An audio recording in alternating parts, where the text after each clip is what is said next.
Hello guys, आप लोग का स्वागत है आपके अपने यूट्यूब चैनल टॉपर सेंट पर। मैं शिवम सर। आज आपको जीके का सबसे इम्पॉर्टेंट जो पार्ट होता है, मुगल वंश जो है उसमें से जो शासक हुए हैं उनके मकबरे पूछे जाते हैं और जो शासक हुए हैं उनका क्रम भी पूछ लिया जाता है। जैसे कि पूछ लिया गया कि जहांगीर के बाद कौन गद्दी पर बैठा या जहांगीर के लड़के के क्या नाम था।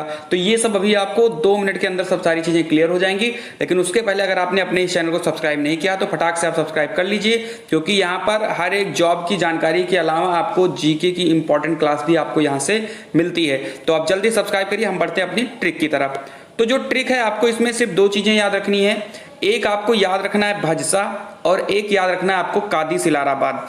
बस 2 चीजें आपको याद रखनी है, ठीक है। भजसा और कादी सिलाराबाद। देखो, भजसा में आपका बी से बाबर, एच से हुमायूं, ए से अकबर, जे से जहांगीर, एस से शाहजहां और ए से औरंगजेब। इतनी चीजें आपको क्लियर हो गई।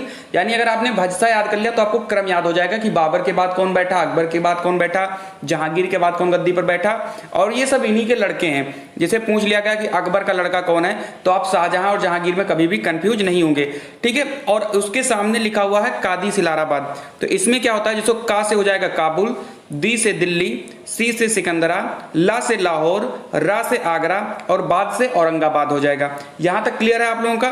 ठीक है। तो यहां से आप बिल्कुल सामने देख लो, बाबर के सामने आपका काबुल हो जाएगा, हुमायूं के सामने दिल्ली, अकबर के सामने सिकंदरा, जहांगीर के सामने लाहौर, शाहजहां के सामने आगरा और औरंगजेब के सामने औरंगाबाद, ठीक है। तो ये आपकी ट्रिक थी। आप इससे क्रम भी याद कर सकते हो और इसकी जो आपका है किसका मकबरा कहां पर बना है वो भी आप याद कर सकते हो बिना किसी टेंशन के। तो मिलते हैं हम लोग अपनी अगली वीडियो में। तब तक के लिए आप इसको सब्सक्राइब कर लीजिए। खुश रहिए, मस्त रहिए और पढ़ते रहिए। जय हिंद।